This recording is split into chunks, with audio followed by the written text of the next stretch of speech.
Okay. Okay. So as I said in the previous lecture, there is the term water hyacinth. जो भी तरीका होता है साफ करने का पानी वो मुझे नहीं पता था. सो गाइस बड़ा नॉर्मल सा तरीका है after checking on the net. So मुझे जो बेसिकली अंडरस्टैंडिंग जो समझ आई है वो एक्सेट्रा कि for heavy metals and for heavy things in if there is a certain type of chemical within the water, तो करते क्या है कि एज जैसे कि यहाँ शोन है, आप पानी के टॉप पे ना कोई जड़ी बूटी उगा लेते हैं या वो खुद ही जड़ी बूटी उग जाती है. उस जड़ी बूटी के नीचे आप वो वाला पानी रिलीज करते जाते हैं जो बेसिकली पोल्यूटेड होता है. ठीक है. अब उसका क्या फायदा होता है? वो उसका फायदा ये होता है कि वो नीचे से, I think the boy is here, I should admit him first.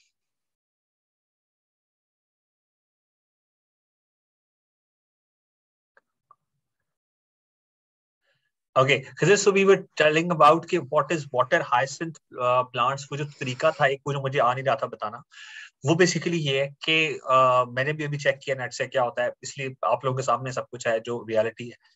Guys पानी के ऊपर ना ऐसे एक जड़ी बूटी सी उग जाती है. ठीक है, ये भी एक पिक्चर है, ये भी एक पिक्चर है. इस तरह पानी के टॉप पे जड़ी बूटी सी होती है.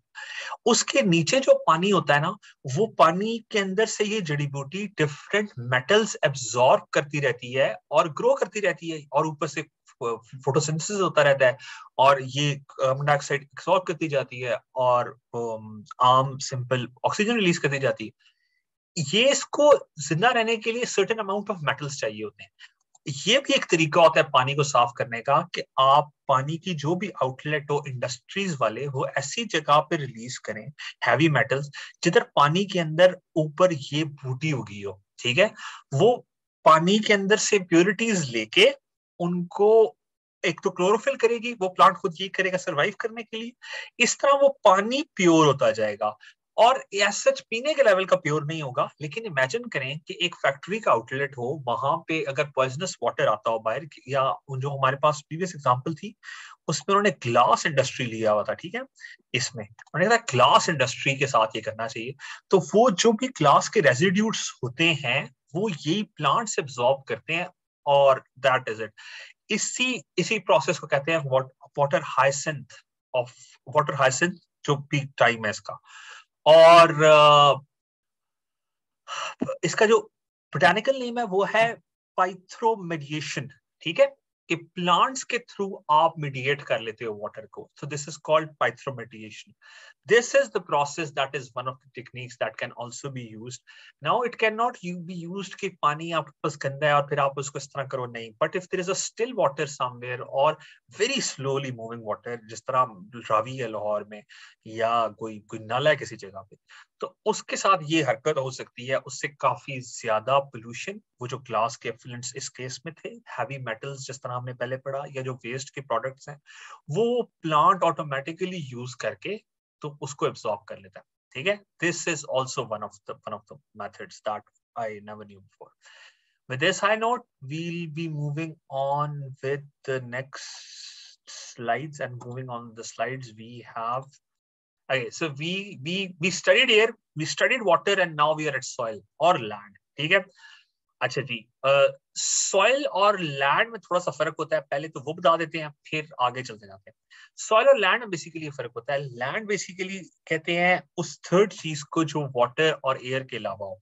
सॉइल लैंड की वो टॉप मोस्ट लेयर होती है जिसके अंदर एग्रीकल्चर हो सकता हो. If you guys know and understand, तो अगर आप अपनी फर्टाइल लैंड की टॉप लेयर बेचते ना किसी को, तो आपकी अगले साल फसल काम होती. ठीक है, दिस इज अ रियलिटी. तो ये जो टॉप लेयर सॉइल की होती है वही इंपॉर्टेंट होती है, वही रिवर्स लेके जाते हैं. इसीलिए जो दो दो आबे होते हैं ना, if the rivers are making deltas, दो रिवर्स हैं या दो नहरें हैं, उनके दरमियान जो लैंड होता है वो बहुत फर्टाइल, उसकी जमीनें, उनकी फसल ही कुछ और होती है, मतलब मैचलेस. ठीक है, having said this, we'll move again. और फिर इसका भी वही प्रोसेस है guys, cause effect and control measures. ठीक है, इसकी स्लाइड्स थोड़ी हो सकते हैं आगे पीछे, हम कॉजेस पहले पढ़ लें, इफेक्ट्स बाद में पढ़ लें, कंट्रोल मेजर्स पढ़ लें, जिस तरह भी है. मगर इसको सॉल्व करने का, इस पूरी चीज को ध्यान में रखने का आपके जहन में जो खाका होना चाहिए वो यही है कि सबसे पहले इंट्रोडक्शन, इंट्रोडक्शन के बाद उसकी टाइप्स के बाद उसकी रीजंस यानी कि मेजर कॉजेस क्या इस चीज को कॉज करते हैं, इफेक्ट्स इसके नुकसानात क्या क्या हो सकते हैं, एंड देन उन इन कॉजेस के सॉल्यूशंस या प्रॉब्लम्स के सॉल्यूशंस या इफेक्ट्स के सॉल्यूशंस क्या क्या हो सकते हैं। सॉल्यूशंस के अंदर जो मेजर सॉल्यूशन है वो कंट्रोल मेजर है कि कैसे पोल्यूशन कंट्रोल की जा सकती है। मसला ये नहीं है कि पोल्यूशन है, मसला ये औकात से बाहर पोल्यूशन है, ठीक है। So this is the problem that needs to be solved. Moving on guys, सबसे पहले हम आते हैं जी causes of land pollution. Major causes कौन कौन से हैं लैंड पोल्यूशन के। ऊपर आके जी माइनिंग एक्टिविटीज, एक तो जमीन में जहां जहां जखायर हैं तोड़ तोड़ के लोग निकालते रहते हैं, इससे बहुत ज्यादा लैंड खराब होता है, ठीक है। आप किसी एग्जाम्पल किस तरह लें, आप लोग सारे ट्रैवल करते होंगे तो वाह के करीब जो है ना पाकिस्तान में टैक्सला के पास अगर आप जाओ तो लोग ब्लास्टिंग कर रहे होते हैं और वहां पे आप उस क्रश को लोग बेसिकली यूज करते हैं। That's called the Margalla crush and that is one of the best crushes in Pakistan. वो जो बजरी होती है बेस्ट होती है। तो but that actually is destroying the mountains ना। उसके जो आसपास थे उनके आसपास जो इकोलॉजिकल एक्टिविटी है, जितने जानवर होंगे वो भाग गए होंगे, खत्म हो गए होंगे, वहां दरख्त कुछ नहीं उग सकता, ये सारी एक्टिविटीज। सेकेंडली आगे जी एग्रीकल्चरल एक्टिविटीज। एग्रीकल्चरल अगर आप प्योर करें ना कीटो वाला तो फिर उससे पोल्यूशन नहीं होती। मसला ये होता है अब साइंटिफिक एग्रीकल्चर होता है, मीनिंग कि हम पहले फर्टिलाइजर्स डालते हैं, फर्टिलाइजर्स से जो वो पानी के साथ रिएक्ट करते हैं कुछ ना कुछ और मसला बन जाता है। फर्टिलाइजर्स के बाद हम उसे पेस्टिसाइड्स स्प्रे करते हैं, पेस्टिसाइड्स के बाद हर्बिसाइड्स स्प्रे करते हैं। वो लैंड यूजेबल नहीं रहता किसी और चीज के सिवाय उसके कि उस पर एग्रीकल्चर की जा सके, ठीक है। अच्छा मूविंग ऑन, इससे ज्यादा जो बड़ा मसला है कंस्ट्रक्शन एक्टिविटीज। जितने पंजाब के खेत हैं 90% उन पे हाउसिंग कॉलोनीज बनती हुई हैं, ठीक है। ये मैं कभी सोचता हूँ कि पता नहीं होगा क्या हम लोग फ्यूचर में खाना कहाँ से खाएंगे, मगर वो कंस्ट्रक्शन सरखेज जमीन को जाया कर देता है and this is what happens. Sialkot airport जब बना था ना तो पता नहीं कितने 100 एकड़ 1800 एकड़ मेरा ख्याल है काबिल काश्त बहुत औसम किस्म का लैंड जाया हुआ था। This is very sad but this is true. Industrialization का प्रोसेस है, अगर आपने रोड्स बनानी है, अब जितनी मोटरवे बनी है, मोटरवे ने सारे वो पहाड़ तोड़े हैं जो एक्सप्रेसवेज वगैरह बनी है, ऑल्दो उनके अपने फायदे हैं, लेकिन वो पहाड़ों की तो कंस्ट्रक्शन डिस्ट्रक्शन वहां पे हो गई ना। फिर आपने देखा होगा कि वहां पे फिर बाढ़ लगी होती है, एनिमल्स क्रॉस नहीं कर सकते, उनका एरिया ऑफ लिविंग आधा रह जाता है, यानी कि बीच में से डिवाइड हो जाता है और वो एक साइड पे रह सकते हैं। हो सकता है वो उनका फिजिकल एरिया ही काफी ना हो उनके रहने के लिए, ये बड़ा मसला है।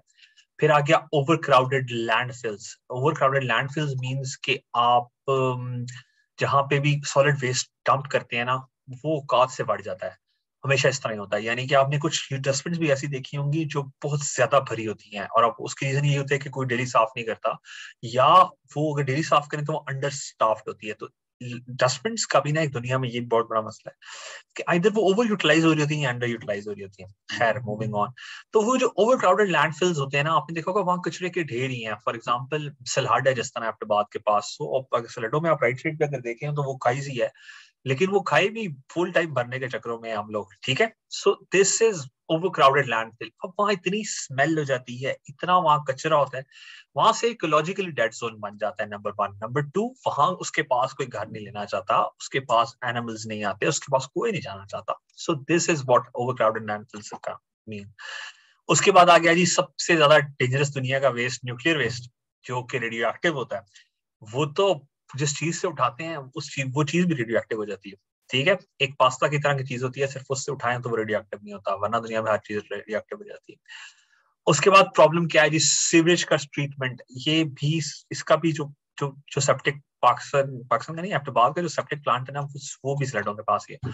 सो सीवरेज का कोई सही निजाम नहीं है, लोग डायरेक्ट ओपन में सेप्टिकिज्म ओपन में सीवरेज फेंकते हैं, उससे बहुत ज्यादा नुकसान होता है।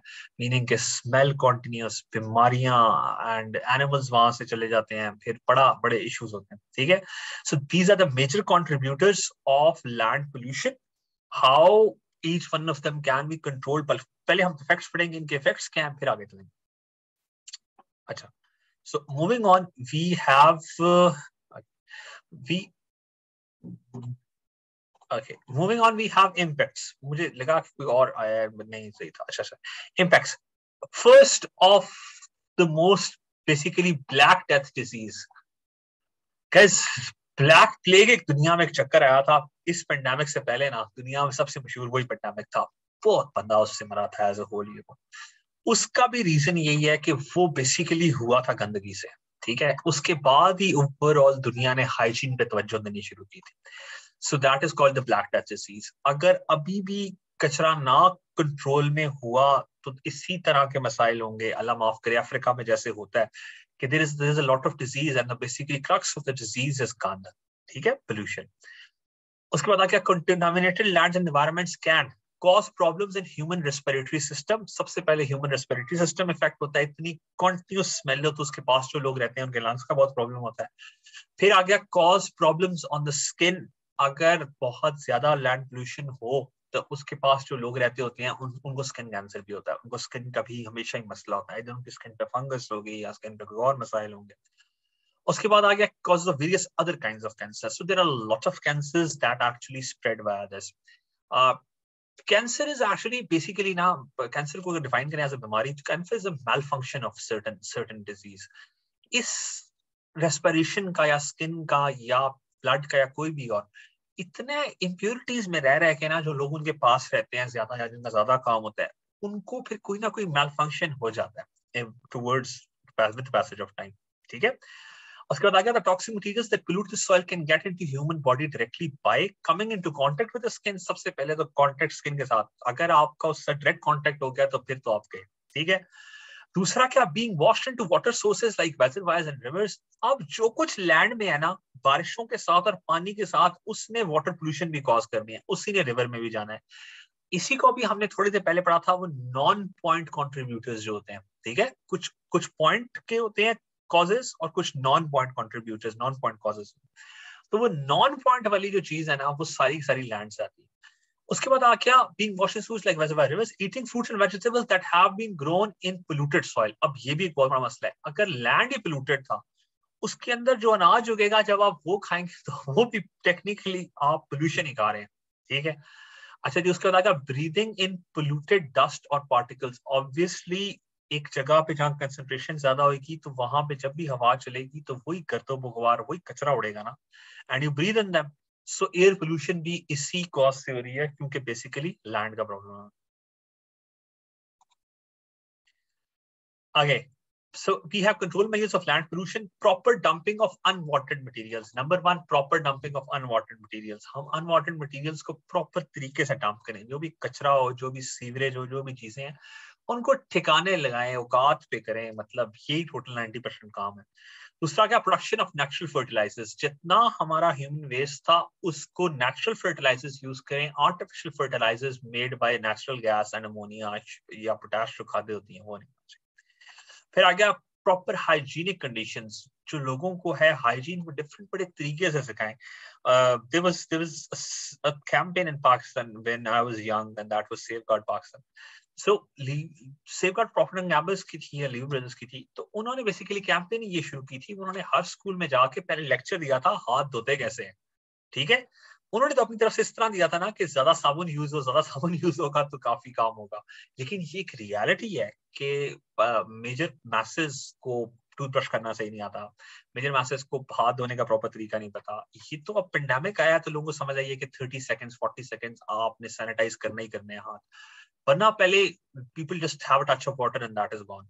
ये चीजें बड़ा इंपॉर्टेंट है, ये स्कूल्स में सिखानी चाहिए, मेरे साथी नाकिस रहा है। Then come public awareness. Public को अवेयर होना चाहिए कि भाई आपने एक जगह पे जहाँ इलेक्ट्रिक वायर्स गुजर रही हो वहां घर नहीं लेना, आपने एक रूम में जहाँ इलेक्ट्रिक डीबी लगी हुई है नहीं बैठना, ठीक है। पब्लिक को अवेयरनेस होनी चाहिए, उनको पता होना चाहिए कि हम क्या कह रहे हैं। आगे आ गया recycling and reuse of waste. guys, this is the most important point, and if we can start doing this, actually the world can be saved, leave our country. ऐसी चीजें होनी चाहिए जो वेस्ट को रिसाइकल कर सकें, मीनिंग कि उसको दोबारा किसी काम में ला सकें। अगर जितना भी ग्लास का मटेरियल है उस ग्लास को दोबारा मेल्ट करके दोबारा ग्लास की कोई चीज बन सकती है, जितना मेटल है मेटल को मेल्ट करके दोबारा मेटल की कोई चीज बन सकती है, जितना प्लास्टिक है 90% प्लास्टिक जो होता है वो रिसाइकलेबल होता है, ठीक है, उसको मेल्ट करके दोबारा प्लास्टिक बन सकता है। उस पर एफर्ट ही कोई नहीं करता क्योंकि उसके रिवॉर्ड्स इतने हाई नहीं है, और फिर वो बड़ा एक सबसे बड़ा मसला ये है कि टैबू बहुत ज्यादा है। If you work for trash ना, तो एक स्टार्टअप था, वो ट्रैश मस्ती उसका नाम है, उसने पैसे विन किए थे यूएस कॉन्सुलेट से अराउंड 50 लाख रुपए, ठीक है। वो यही करता था, ट्रैश को वापस कैश में कन्वर्ट करता, ट्रैश को रिसाइकिल करके बेच देते थे। तो उस लड़के ने वो काम छोड़ दिया। उसने मैंने तो पूछा, मैंने कहा यार तुझे 50 लाख रुपया मिला था, व्हाट द हेल, तूने तूने ये काम छोड़ दिया, पागल है तू, मतलब 50 लाख की तो चीजें भी तू बेचता, अच्छी खासी ग्रांट थी। बोले यार सरपंच भाई, मैं जिधर जाता हूँ ना, लोग मुझे कहते हैं कूड़े वाला आ गया, कूड़े वाला आ गया ना। कहता है मेरे घर वाले मुझे कहते रहते हैं कूड़े वाला आ गया। मैंने कहा यार ये बात तो बड़ी अभी अजीब सी है, बड़ी फनी है जिस तरह हम अभी लास्ट में करें, but the reality is they tag you with कूड़े वाला, so people don't want to work with कूड़े वाला। वो कहते हैं नहीं, कूड़े वाला नहीं, गंद वाला नहीं, कूड़े वाले हम है, वो सफाई वाला है असल में ना, गेम ये।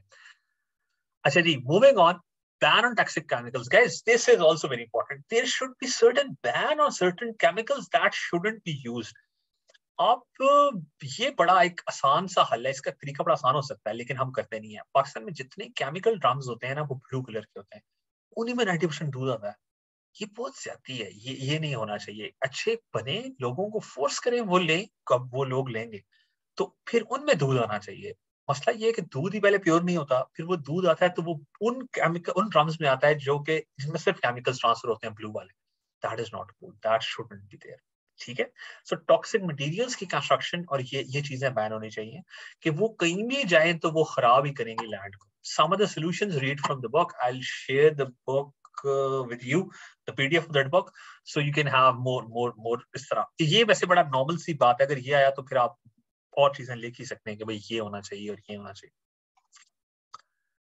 Moving forward, okay, what is solid waste management. अब हम आगे जी के सॉलिड वेस्ट मैनेजमेंट क्या होता है।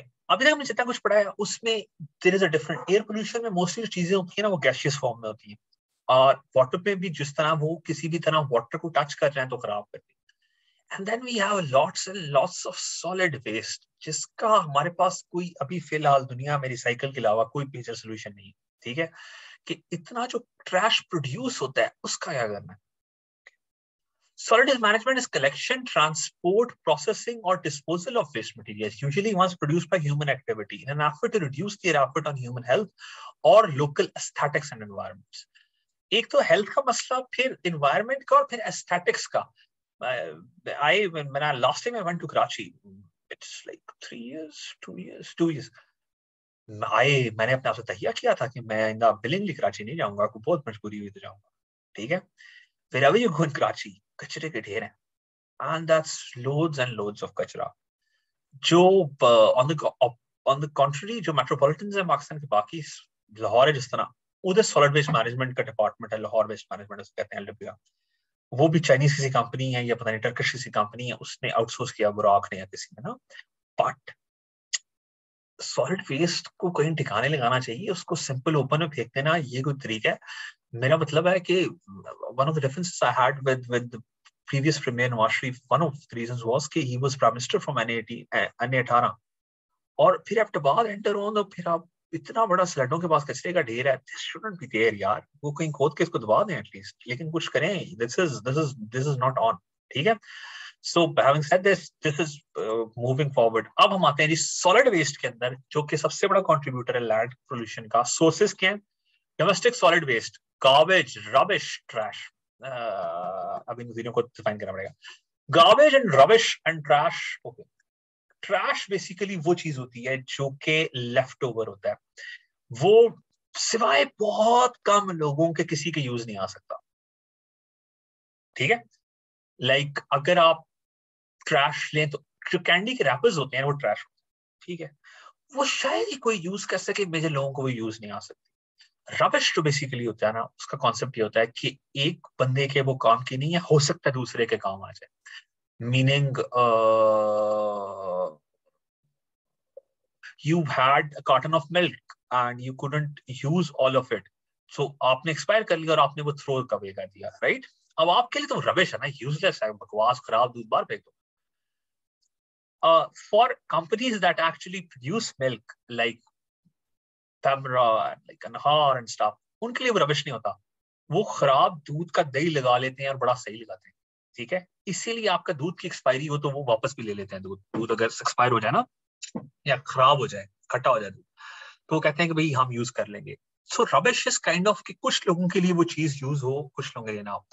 Garbage is basically defined as part of trash and rubbish, but something that can actually converted into organic humus, like पत्ते हैं जिस तरह, या जो फ्रूट के कवर्स होते हैं, या जो किचन का वेस्ट होता है मोस्टली, वो अगर आप सॉइल में भेजें तो सॉइल को बड़ा अच्छा इफेक्ट पड़ता है उससे, ठीक है। So that is primarily known as garbage.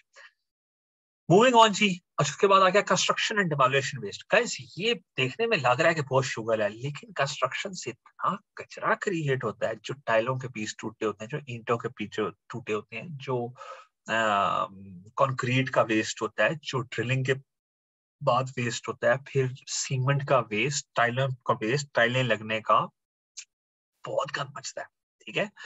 अब ये एक एक घर में है। Imagine a housing colony of like having 300 plots and 300 houses producing this kind of waste. That's a lot of waste. Similarly, demolition waste is कि आपने अगर पहाड़ तोड़ा है ग्रेनाइट निकालने के लिए, तो आपने तो सिर्फ ग्रेनाइट निकालना है ना, इर्द गिर्द का जितना पत्थर है सारा वो तो जया हो गया, वो आपने तोड़ दिया, वो आपने खराब कर दिया। That is also one of the solid waste. अच्छा जी, उसके बाद आकर एग्रीकल्चरल वेस्ट। एग्रीकल्चरल वेस्ट ये बेसिकली होता है कि आप जो काम करना चाह रहे थे आप वो सही नहीं कर रहे, इसलिए बड़ा मसला हो रहा है। मीनिंग कि कुछ अगर, हाँ, एक सही एग्जांपल क्या हो सकती है इसकी, कि हमने अगर ऊपर से वीट का जो जो जो वीट फ्लावर के बड्स हैं वो काट ली, नीचे जो बच गया वो हमारे लिए वेस्ट है ना टेक्निकली। लोग उसको आग लगाते हैं, उससे एयर पोल्यूशन होती है, लेकिन वो टेक्निकली कचरा है हमारे लिए, हमें उसका कोई फायदा नहीं, ठीक है। इंडस्ट्रियल वेस्ट क्या होता है, सबसे ज्यादा जो नुकसान पहुंच जाता है वो ये कि इंडस्ट्री के अंदर काफी बाय प्रोडक्ट्स होते हैं जो यूज नहीं हो सकते, जो कि टॉक्सिक भी होते हैं मटेरियल। लेदर इंडस्ट्री है पाकिस्तान में, स्पोर्ट्स की इंडस्ट्री है, मेटलर्जी का कुछ काम है, वो सारे का सारा इंडस्ट्रियल वेस्ट बहुत ज्यादा प्रोड्यूस करता है। एग्जाम्पल देता हूँ, एक स्क्वायर फुट मार्बल काटने के लिए ना 60,000 लीटर पानी जाया होता है। यस, दैट्स ट्रू, ठीक है। बहुत ज्यादा पानी जाया हुआ आपने एक पत्थर काटने के लिए, but that is how things are. You might study this and this is very shockingly, मतलब मैंने कहा यार इतना पानी जाया करते कैसे हैं, मैं तो ये चेक कर रहा था। So these are all the sources of creating soil pollution. अब आ गया classification, biodegradable versus non biodegradable. First of all ना हमें पहले समझना चाहिए कौन सा ऐसा वेस्ट होता है जो बायोडिग्रेडेबल होता है, कौन सा ऐसा वेस्ट होता है जो नॉन बायोडिग्रेडेबल। इनकी सॉर्टिंग करना ये 90% काम है। अगर कोई यही कर लेना तो 90% काम उसका हो जाता है। उसमें जितना बायोडिग्रेडेबल वेस्ट है, आप बेसिकली जमीन के अंदर, जमीन भी मैं कह रहा हूँ सही जमीन आपके पास 7-8 कनाल जगह हो, आप उसकी सारी मट्टी खुदवा के बेचें लोगों को, फिर आप उसके अंदर जितना बायोडिग्रेडेबल वेस्ट है वो जमीन में फेंकें, ऊपर उसके मट्टी फेंकें, यकीन माने विद इन 1 ईयर और हार्डली 18 मंथ्स वो सारी दोबारा मट्टी बन जाएगी, आपके पैसे हैं वो, जो आपने मट्टी बेच के पैसे लिए थे वो आपके। बट फर्स्ट आपको बायोडिग्रेडेबल वेस्ट लाना, ठीक है। इधर फसलें भी हो सकती हैं, ये जो जगह बनाई है। Non biodegradable plastics, glass, cigarette butts etcetera, जो कि बैक्टीरिया ना खाता हो, जो कि कचरा ही रहता हो, शॉपर्स, प्लास्टिक्स, लेस के जो रैपर्स होते हैं, ऑल ऑफ दिस। अच्छा, ये biodegradable, non biodegradable. Recyclable and non recyclable, उनमें अंदर से भी कुछ ऐसी चीजें होती हैं जो रिसाइक्लेबल होती हैं, कुछ नॉन रिसाइक्लेबल होती हैं। ऑलमोस्ट ऑल प्लास्टिक्स जो होते हैं ना वो रिसाइक्लेबल होते हैं। ग्लास 100% रिसाइक्लेबल होता है, सारे मेटल्स 100% रिसाइक्लेबल होते हैं। और नॉन रिसाइक्लेबल कुछ ऐसी चीजें होती हैं कि उनको अगर दोबारा कन्वर्ट करने की कोशिश करें ना तो वो और खराब हो जाती है। जिस तरह वो लेवल ऑफ प्लास्टिक जिसपे काला शॉपर बनता है, ठीक है, वो नॉन रिसाइक्लेबल होता है, वो यूज नहीं कर सकते दोबारा। उसके बाद लास्ट आ गया गाइस, एक और भी बड़ा मसला है, हैजर्डस वर्सेस नॉन हैजर्डस। एक वेस्ट जो कि जहरीला हो या नुकसानदेह हो, और एक वेस्ट जो कि ना नुकसानदेह हो। मीनिंग कि अगर आपके किचन का वेस्ट है और आपने कहीं फेंक दिया तो ठीक है, उससे स्मेल आएगी, इट्स ओके। या एक जानवर है, जानवर कहीं मर गया तो उससे स्मेल आएगी, वहां कीड़े आएंगे, वहां और जानवर आएंगे, आप उसके पास से नहीं गुजर सकते। ये बातें सारी रियलिटी है। हैजर्डस उस तरह वो नहीं है, ठीक है, उससे बीमारियां हो सकती हैं, दैट्स ऑल। हैजर्डस वेस्ट कौन सा होता है, किसी ने अगर न्यूक्लियर का वेस्ट कहीं फेंक दिया, ठीक है, अब अगर आप उसके पास रहते हैं ना और आपने कुछ भी नहीं ना किया तो आप बहुत गंदा किस्म का बीमार होंगे, आपके बच्चों को डिफॉर्मिटी हो सकती है। Now this is hazardous, this is very wrong. Similarly, unfortunately, जब कोविड आया था उससे पहले एक बड़ी स्टोरी हाईलाइट हुई थी इन मीडिया, वो ये थी कि दरियाए स्वात के अंदर ना ये लोग मेडिकल हॉस्पिटल्स का काम देखते हैं, ठीक है। उससे बहुत वाइल्ड लाइफ मरी थी स्वात की, वाटर की ना, ट्राउट्स, फिशेस और जो भी कुछ बेचारे दरिया स्वात में होता था।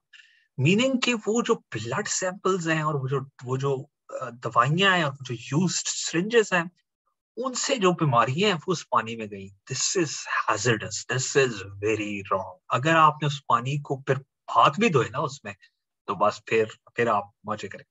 सो that is called hazardous waste. So hazardous and non hazardous, इन सब का पता होना चाहिए।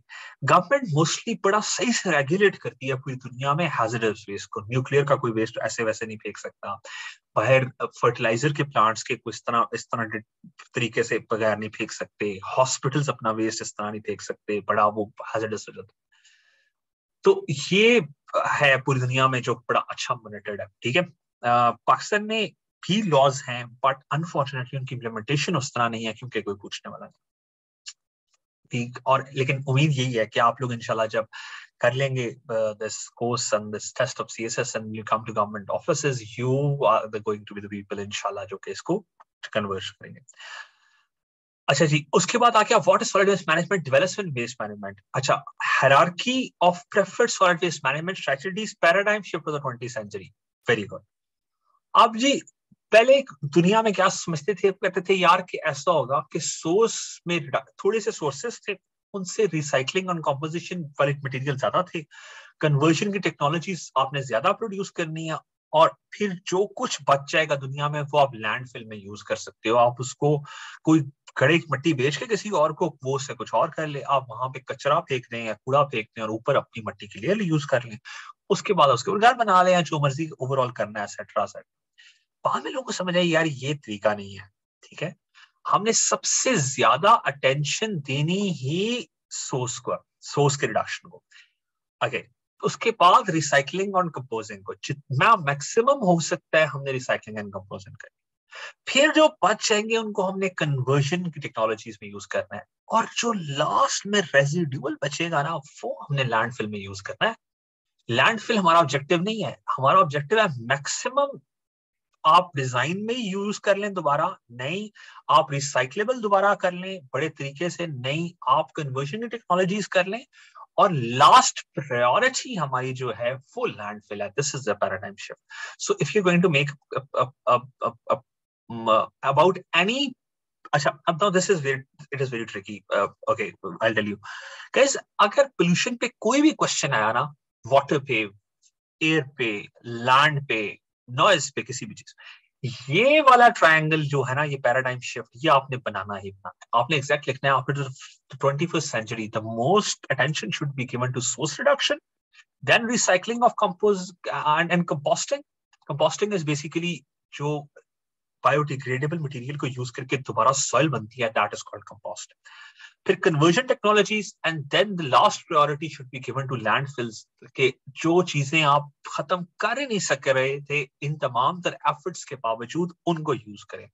Now this can be done in land, in air, in water, on noise, any pollution, ठीक है। नाउ इस तरह की जो चीजें अभी बीच में हमने ये जिस तरह पैराडाइम शिफ्ट पढ़ा, ये पैराडाइम्स वगैरह ये आपने जहां लॉजिकली बन सकते हो वो पेपर में जरूर लगाने हैं, ठीक है।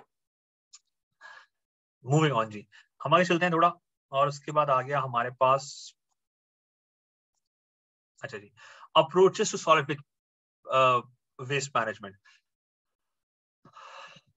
अब दुनिया में जो अप्रोचेस चेंज हुई है ना, वो फर्स्ट ऑफ ऑल क्या है, garbage is gold, trash to cash, trash to cash is an economy all there in the world, ठीक है। फिर आ गया waste is a resource, waste भी एक रिसोर्स है, उसको तरीके से अगर इस्तेमाल करें तो छा सकते हैं क्योंकि वो फ्री का होता है ना। फिर आ गया there is nothing waste in this world, कोई भी चीज ऐसी नहीं है जो बिल्कुल ही किसी को ना चाहिए हो, आपने बस वो बंदा ढूंढना है जिसको चाहिए। साथ ही एक उन्होंने तस्वीर दी गई according to World Bank, what is the waste for Pakistan. सबसे ज्यादा पाकिस्तान का वेस्ट गाइस कौन सा है, ऑर्गेनिक, ठीक है। अब ये सारा ऑर्गेनिक है, ये सारे का सारा सॉइल बन सकता है imagine the kind of money जिसने इसको कर लिया तो वो क्या आ जाएगा। पेपर कितना है, प्लास्टिक, ग्लास बहुत कम है एंड अदर्स वो बहुत ही कम है। मेटल्स पाकिस्तान में नहीं होते क्योंकि वो मोस्टली ये जो हमारे रिसाइकलिंग एजेंट्स होते हैं ना, जिनको कूड़ा चुनने वाले कहते हैं, कूड़ा चुनने वाले वो मेटल्स पहले ही बेच देते हैं क्योंकि मेटल्स की सबसे अच्छी प्राइस होती है। अच्छा जी, उसके बाद ना 4R अप्रोच है जो हमने यूज करनी है इस हरकत में। Now we are talking about different solutions. First is the 4R approach, reduce, reuse, recycle, recovery. ठीक है, और फिर जो बच जाए वो लैंडफिल। वो भी आपने कोशिश करनी है किस तरह लैंडफिल ना हो। ठीक है, रिड्यूस किस तरह, आप वो चीज बनाई ऐसी कि वो बार बार यूज ना हो। फॉर एग्जाम्पल, अगर पाकिस्तान में लॉ आ जाए कि कोई भी बंदा 7 डिस्पोजेबल स्पून नहीं दे सकता, राइट, हर बंदे को अपना एक सेट ऑफ स्पून्स मास्क की तरह साथ रखना होगा, तो इमेजिन करिए कितने चमचे हैं प्लास्टिक के जो हम डेली यूज करके फेंकते हैं, वो सारे खत्म हो जाएंगे। लोग अपना अपना स्पून यूज करेंगे मेटल का, जिस तरह होता है चाइना में, पूरी दुनिया में। ठीक है, similarly this is one of the reduction methods. फिर रीयूज के आप वो चीज दोबारा दोबारा यूज करें। आप डिस्पोजेबल प्लेट्स, थर्मोकोल के कप, ये जो चाय हम पीते हैं, नो वे, ये ना करें। आप कांच के कप में पिए, आप पेपर के कप में पिए, तो इस तरह कुछ करें। ठीक है, फिर रिसाइकल, रिसाइकल के आप उसको दोबारा यूज कर सकें। फॉर एग्जांपल, ये जो मेटल के कैन्स होते हैं उनको आप पिघला के दोबारा मेटल के कैन्स बनाएं। आप ग्लास की जो बॉटल्स थी उनको दोबारा बना के ग्लास की रिकॉर्ड बनाएं। फिर recovery, guys recovery is important. Recovery होता है कि आप उस चीज से एनर्जी निकाल लेते हो, फिर आप कहते हो जाते हो तो जाओ। मीनिंग कि आपके पास अगर बहुत सारा कचरा हो, बहुत ज्यादा ही कचरा हो, और आपके पास क्रूड ऑयल भी बहुत ज्यादा हो, फर्ज करते हैं,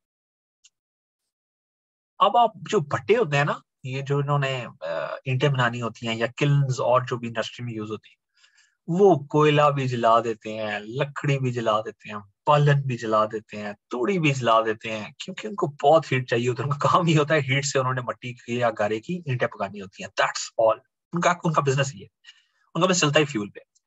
तो आप रिकवरी के लिए क्या करते हो, आप उस पर कहीं से जल जाए ना, और फर्ज करो आपके पास बहुत ज्यादा पेपर का वेस्ट है, आप पेपर चला लो।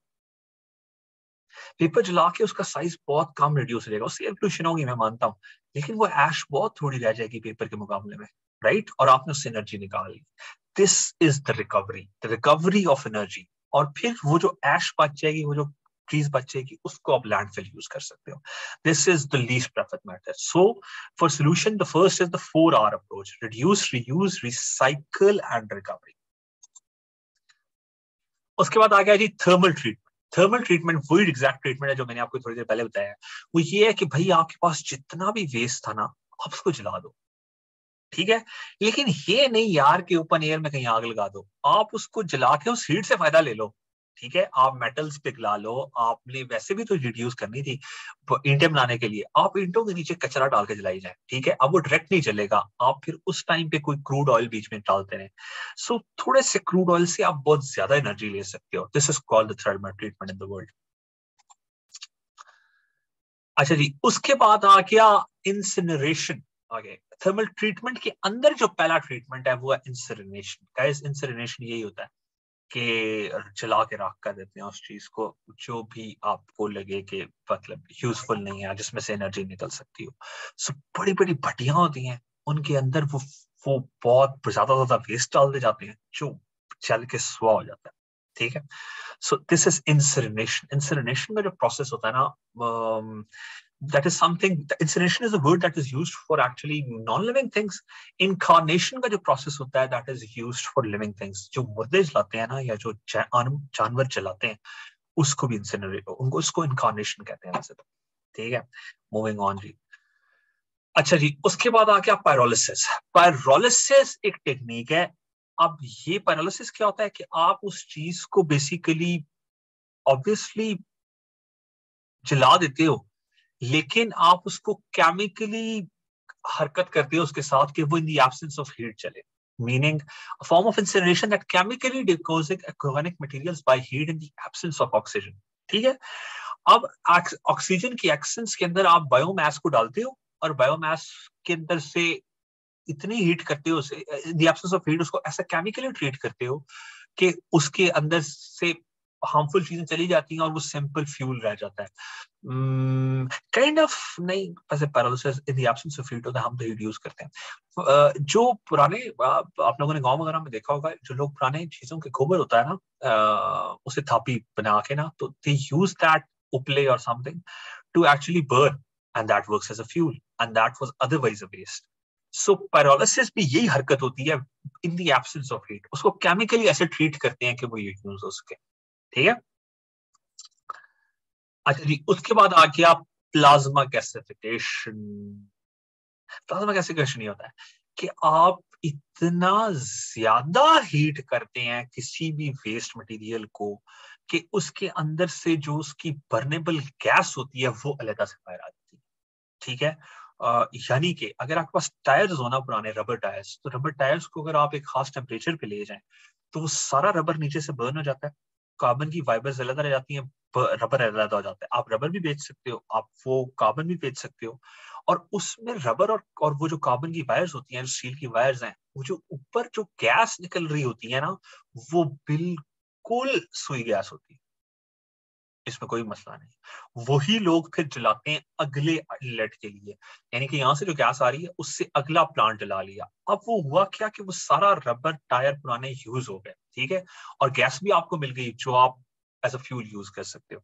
सो that is called plasma gasification, but it happens, you need a very very awesome plasma torch to do this. हर हर चीज पे यूं नहीं हो सकता, टेम्परेचर का कोई खास लेवल चाहिए होता है guys. Guys, we are running out of time. I'll stop the call. I'll resend the link so we continue from here. Okay? Please stay tuned. Okay. I love this.